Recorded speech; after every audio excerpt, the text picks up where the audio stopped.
जय माता दी दोस्तों, राधे राधे। आप सब सकुशल होंगे इसी आशा के साथ स्वागत करती हूँ मैं आपका आपके अपने चैनल पर। आज इस वीडियो में नवरात्रि के 9 दिन, जहाँ हम प्रतिदिन अलग अलग देवी देवताओं की पूजा करते हैं, अलग अलग देवियों के रूपों की पूजा करते हैं। वहीं कई जन इस दिन अलग अलग उपाय करते हैं। ऐसे उपाय लोग इसलिए भी करते हैं क्योंकि घर परिवार या किसी भी व्यक्ति के जीवन में जो जुड़ी हुई समस्याएं हैं, उन समस्याओं से निजात मिल सके। नवरात्रि में आध्यात्मिक शक्ति को प्राप्त करने के लिए पूजा पाठ किया जाता है। ठीक उसी प्रकार जीवन में सुख समृद्धि प्राप्त करने के लिए लोगों में अलग अलग उपाय टोटके करने की भी मान्यता है।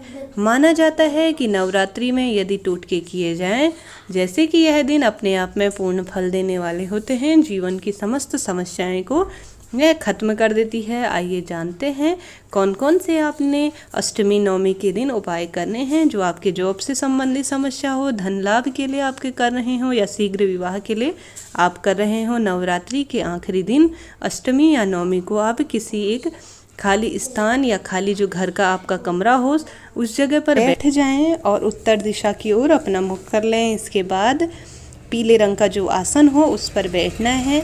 इसके पश्चात आपने अपने सामने 9 दीपक लगा लेने हैं, तेल या घी के, यह आपकी इच्छा पर आधारित है।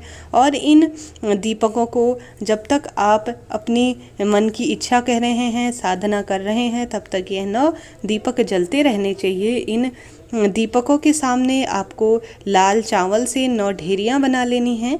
अलग अलग इस तरह से रख सकते हैं, छोटी छोटी सी मुट्ठी में आप उन ढेरियों के ऊपर श्री यंत्र रख दें। इस श्री यंत्र पर कुमकुम, फूल, धूप, दीप आदि से इनका पूजन करें। इस प्रक्रिया के बाद एक प्लेट पर स्वास्तिक बनाकर उसका भी पूजन करें। अब इस श्री यंत्र को उस प्लेट पर रखकर अपने घर की पूजा स्थल पर स्थापित कर दें और सारी जो सामग्री आपने पूजन में ली है, दीपक, धूप, दीप इत्यादि, उसे आप नदी में प्रवाहित कर दें। इस प्रयोग से अचानक से धन लाभ होने लग जाता है और माता की कृपा प्राप्त होती है। आप जॉब के लिए परेशान हो रहे हो तो जॉब के लिए आप नवरात्रि के आखिरी दिनों में यह उपाय जरूर करें। नवरात्रि के आखिरी दिनों में सुबह जल्दी उठकर अष्टमी या नवमी के दिन स्नान आदि के बाद सफ़ेद रंग का सूती जो आसन है वह बिछाकर अपने मुख को पूर्व दिशा की ओर करके बैठ जाएं। अब अपने ठीक सामने पीला कपड़ा बिछाकर उसके ऊपर 108 मनकों वाली माला लेकर रख दें। उसके ऊपर इत्र, केसर आदि से उसका पूजन कर लें। माला को धूप, दीप और अगरबत्ती दिखाकर आप माता के 9 नामों का जाप करें, या इसके अलावा ओम ह्रीं वाग्वादिनी भगवती मम कार्य सिद्धि करु करु फट स्वाहा, इस मंत्र का जाप करें। अगर यह आपको कठिन लगे तो माता के 9 रूपों का आप जाप कर सकते हैं। यह मंत्र मैं डिस्क्रिप्शन बॉक्स में भी दे दूंगी। आप इस माला को ले लीजिए। 31 बार आप इस माला का जप कर सकते हैं, या एक सरल तरीके से एक माला आप फेर सकते हैं। इस प्रकार लगातार 11 दिन तक आप अष्टमी या नवमी से शुरू करें, जब तक यह माला सिद्ध हो जाएगी। इसके बाद आपको जब भी इंटरव्यू में जाना हो या किसी से मिलने जाना हो तो इस माला को आप पहन लीजिए। ऐसा माना जाता है सारी शक्तियाँ इस पर समाहित हो जाती हैं।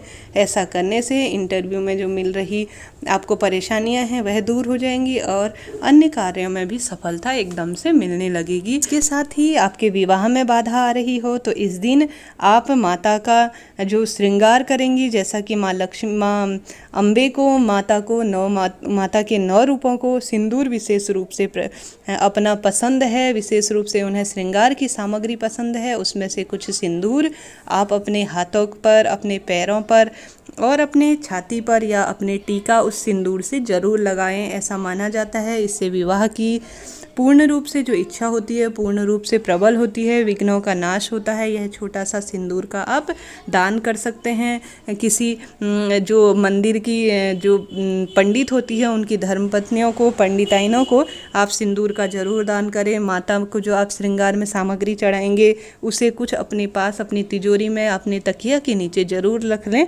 कुंवारी कुंवारी कन्या ऐसा माना जाता है। इससे विवाह की जो इच्छा होती है वह जल्दी पूर्ण हो जाती है। अपने दुपट्टे के किनारे पर पूरे दिन अष्टमी और नवमी के दिन इसे बांध कर रखिए। उसके पश्चात इसे जल में प्रवाहित कर दीजिए। सिंदूर जो होता है वह माता रानी को बेहद प्रिय होता है और जो भी जिस भी जातक के विवाह में जो समस्या आ रही हो उसे वह दूर करने वाला होता है। पुरुष इस तरह से कर सकते हैं, माता को हल्दी चढ़ा सकते हैं और अपने रुमाल में उसे बांधकर अष्टमी या नवमी के दिन आप अपनी जेब में रख सकते हैं। माता को चढ़ाने के पश्चात एक कटोरी में चढ़ा लीजिए, उसमें से कुछ अंश अपने टीके में लगा लीजिए और रुमाल से अपनी जेब में रख सकते हैं। छोटी सी पुड़िया बनाकर अपने पर्स इत्यादि में रख सकते हैं। इसमें लड़कों के विवाह में जो समस्या आ रही होती है वह भी दूर करने वाली होती है। इसके पश्चात घर में कलह समस्या, पति पत्नी आपस में विवाद हो रहा हो तो इस दिन आप अंतिम दिन में आप स्नान आदि करने के बाद 108 जो यह नीचे मंत्र बता रही हूँ उसका जाप करें। माता के 9 रूपों का नाम लेते हुए जो आपके घर पे कलेश हो रहा हो, पति पत्नी में झगड़ा, माँ बाप या बेटा बेटी कोई भी कहना न मानता हो, आपकी जो बातों को न मानता हो या अपनी मन की करता हो, इस तरह से घर में कई जनों के कलेश इत्यादि होता है तो उन जातकों को घर में मधुर संबंध बनाने के लिए इस मंत्र का आप एक माला जाप कर ले तो माता के सामने बेहद फल देने वाला होगा। वह मंत्र है, सब नर करहि परस्पर प्रीता, चलहि सर्वधर्म निरत श्रुति नीता। दोबारा बोलना चाहूँगी, सब नर करहि परस्पर प्रीता, चलहि स्वधर्म निरत श्रुति नीता। यह मंत्र बेहद फल देने वाला होता है। जैसा कि घर में सुख समृद्धि होती है, माता रानी का वहाँ पर निश्चित ही वास होता है। यह कुछ छोटे छोटे से उपाय मैं आपके लिए पूर्ण फल देने वाले होते हैं। जैसा कि जॉब का लेके आई हूँ, धन से संबंधित लेके आई हूँ, शीघ्र विवाह के लेके आई हूँ, साथ ही कलह कलेश से मुक्ति का लेके आई हूँ, जो बहुत सरल कम खर्चे के हैं और बेहद फल देने वाले कारगर हैं। अष्टमी या नवमी के दिन आप इनको अपने घर पर जरूर करें। माँ भगवती की आप पर कृपा हो, इसी आशा के साथ जय माता दी। राधे राधे।